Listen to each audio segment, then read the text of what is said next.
자, 여러분 비트코인 어제 70K 찍고 내려왔습니다. 하지만 이 움직임에 지금 현혹되어서 무조건 롱 눌러야겠다라고 생각하시는 분들 정말 많으시겠죠. 그 움직임을 우리는 반드시 경계해야 됩니다. 지금 위험 신호가 두 가지나 나와 있기 때문에 눌롱을 봐야 될 때지 당롱을 볼 때는 절대 아니다. 이 말씀 드리기 위해서 방송을 켰는데 반드시 확인해야 되는 두 가지, 나스닥 차트 반드시 확인하셔야 되고 테더 도미넌스 차트 반드시 확인하셔야 된다 그랬습니다. 이 두 가지 포인트를 지켜봤을 때 이런 식의 급상승분이 나오고 그 상승 여력이 유지될 수 있는 그런 장세는 절대 아니라는 것이죠. 자, 그렇다면 오늘은 어떻게 대처해야 되는지 지금부터 자세히 한번 알아보겠습니다.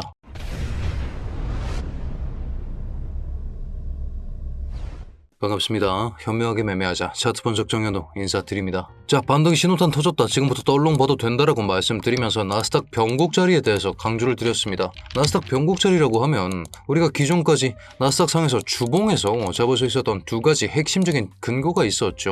나스닥 차트 한번 자세히 보겠습니다. 2주 동안 급하락분이 이렇게 주어졌기 때문에 지금 우리는 이런 식의 되돌림 자리를 하나 가지고 있었어야 했습니다. 지금 시점 어제의 날봉 마감이 이 236 라인 위에 걸치는 이런 식의 모습이 나와줬고 이뿐만이 아니라 우리가 주봉상에서 3월에 이런 식의 급락분이 한번 잡혀 나온 적이 있었죠. 그렇기 때문에 고점 그리고 이 채널을 하나 잡아봤을 때 지금 자리 자체가 이 채널의 중단선 자리였기 때문에 어제의 날봉 마감이 정말 중요했는데 지금 이 채널의 중단선에서 지지를 상실했습니다. 236이라는 겹 근거까지 가지고 있었고 채널의 중단선이라는 겹 지지 근거가 존재했음에도 불구하고 지금 이 자리에서 변곡을 발생시키지 못하고 오히려 오늘 아직 마감하지 않은 날봉 캔들 자체가 이런 식으로 아래에 매달려 있는 위험한 형국이 나오고 있다. 그렇기 때문에 어제 비트코인 매매 딱 2번 했습니다. 기존까지 비트코인 매매를 할 수 있는 방법이 두 가지에 대해서 말씀드렸죠. 4시간 봉상에서 FVG 구간이 하나 잡혀 나왔었다. 어떤 FVG 구간이었느냐? 여러분들 보시는 것처럼 65K 찍고 나서 연쇄 양봉이 출현해줬고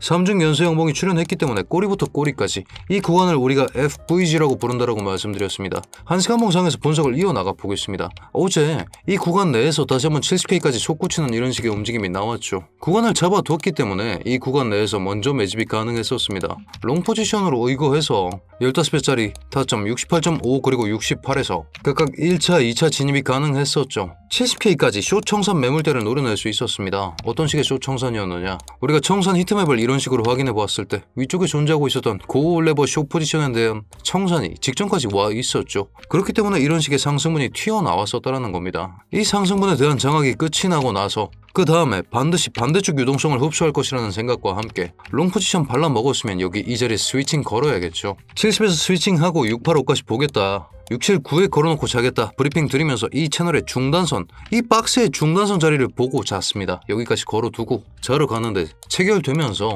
마지막 절반 포지션에 대해서 정확하게 맞아떨어지는 이런 식의 모습이 나와줬죠. 이렇듯이 우리는 기존과 함께 장세를 대해야 된다고 강조드리고 있는 것이고 지금 이 FVG 블록 자체가 너무나도 빠르게 손상이 가해졌기 때문에 그리고 중단선까지 한 번 더 찔렸기 때문에 이 구간을 믿고 상방 배팅을 치기엔 조금 위험한 장세가 나오고 있다. 이 말씀 드리고 있는 겁니다. 자, 그렇다면 지금 문제를 하나씩 써보겠습니다.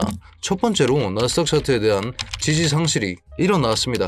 변곡에 실패했습니다. 거기에 비트코인 차트, 4시간 FVG 이 구간에 대한 손상이 가해졌고 그렇기 때문에 이 구간을 믿으면서 다시 한번 상승 배팅을 치기에는 위험한 장세가 나와주고 있다는 말씀 드리고 있는 것이고 한 가지 지표가 더 있습니다. 여러분 테더 도미넌스 한번 살펴보셔야 되는데 테더 도미넌스 상에서 아직까지 날봉의 상승 다이버전스가 유효하다라는 거죠. 여러분들 보시는 것처럼 분명히 RSI 지표 자체는 확고하게 내려가는 모습을 보여줬습니다. 하지만 같은 시기 동안 테더 도미넌스는 오히려 올라가는 다이버전스가 출현했고 여전히 이 상승 다이버전스가 유효하다. 테더 도미넌스의 상승 다이버전스가 유효하다라는 것은 테더 도미넌스의 하락 속도가 줄어들었다. 비트코인의 상승 가능성이 줄어들었다라고 해석이 가능합니다. 이런 식으로 여러분 반드시 확인하셔야 되는 차트가 한두 가지가 아닙니다. 위험 자산이기 때문에 우리는 기본적으로 ES 차트, 위험 자산의 대표격인 차트까지 반드시 확인을 하면서 매매를 하셔야 되는데 여러분들 보시는 것처럼 ES 차트 상에서도 지금 채널의 변곡을 맞고 있는 그런 장세, 토탈코인 상에서도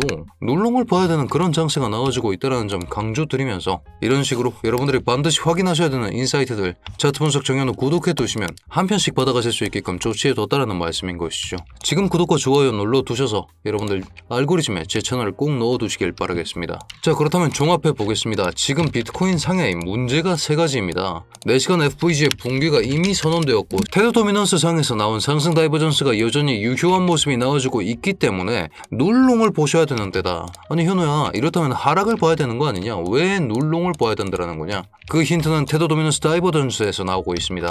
무슨 얘기냐? 여러분, 테더 도미넌스 차트를 한번 자세히 살펴보겠습니다. 우리가 테더 도미넌스 차트를 이렇게 자세히 살펴보았을 때 주봉상으로 한번 살펴보겠습니다. 기존까지 여기 이 자리를 극복하지 못하는 모습이 정말 길게 나왔습니다. 주봉입니다, 여러분. 805일 동안 이 자리에 대한 돌파가 없었는데 여기에 대한 돌파가 가해졌다. 그렇다는 것은 우리는 반드시 이런 식의 채널을 가지고 있었어야 한다는 의미이고, 주봉상에서 여러분들이 확인하실 수 있다시피 이 자리는 결국 다시 넘어가지 않는 그런 식의 모습이 나와줬었다. 다이버전스가 유효함에도 이런 증상이 나타났었다 라는 것은 우리가 날봉상에서 여기 이 자리를 자세히 살펴보았을 때 같은 날 비트코인 가격을 한번 보시겠습니다. 같은 날 비트코인 가격이 여기 이 자리였죠. 65.1K, 60K 다음에 새로운 저점을 확고하게 다져준 구간이 65였기 때문에 지금 테더 도미넌스가 올라오면서 여기를 찍는다고 하더라도 65 인근을 마지막 저점권으로 상정할 수 있는 그런 상황이 나와주고 있다는 겁니다. 거기에 더불어서 오늘도 공유드릴 수 있었던 이런 식의 온체인 데이터 기반으로 당장 숏포지션 기반 50% 수익까지 한건 만들어 드리고 들어오는 길인데,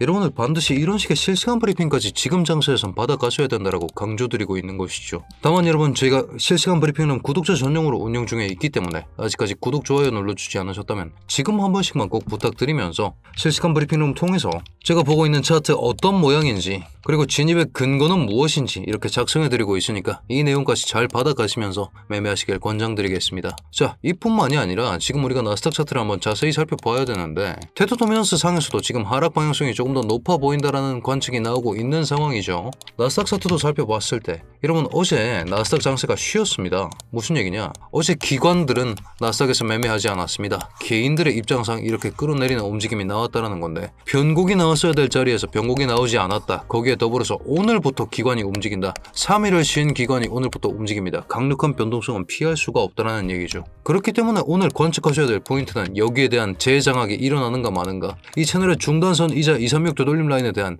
재장악이 일어나는가 마는가, 이 부분에 괄목하셔서 오늘 장세를 대하셔야 된다 강조드리고 있는 것이고, 여기에 더불어서 비트코인이 지금 시점에 날봉상에서 잡을 수 있었던 지나간 시즌의 고점과 고점, 분명히 저항선이었겠죠. 고점 길이의 연결이기 때문입니다. 하지만 이 저항선 분명히 여기 이 자리에서 지지선으로 변환되었고, 지금 이 자리가 나타내주고 있는 값이 지난번에도 반등이 나왔었던 65.4K입니다. 여기 이 구간 내에서 반등을 생각한다면 저점 구조물을 지켜준다라는 생각과 함께 이만큼의 구조물을 가지고 있다라고 생각하고, 지금은 바닥이 나와 있다라는 생각과 함께 저점 권역의 생각을 가지고 저 레버 현물롱으로 담을 생각을 하셔야 된다고 강조드리고 있는 것이죠. 자, 그렇다면 오늘 브리핑을 요약해 보겠습니다. 나스닥은 중단 채널과 236 되돌림이 붕괴된 상황입니다. 여러분들도 확인하실 수 있었듯이 우리가 기존까지 잘 활용하고 있었던 두 가지 핵심적인 지지 근거가 붕괴되어 버리는 그런 식의 모습이 나왔죠. 이뿐만이 아니라 지금 테더 도미넌스 상에서 히든 강세 다이버전스가 유효합니다. 테더 도미넌스에서 두 가지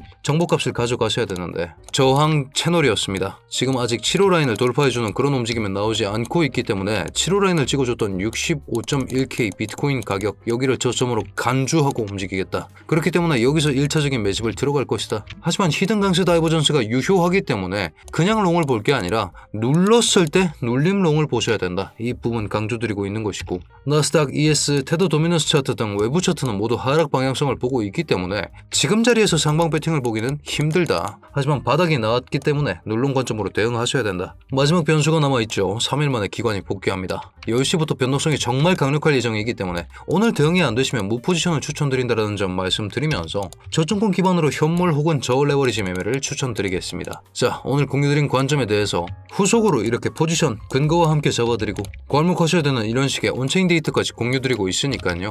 여러분들 이런 식의 분석 영상들 마음에 드셨다면 굿 댓글만 하나만 남겨주시고 브리핑룸 통해서 후속 브리핑까지 받아가시면서 오늘 설날이니만큼 새해 복 많이 받으시고 성투하시길 기원하겠습니다.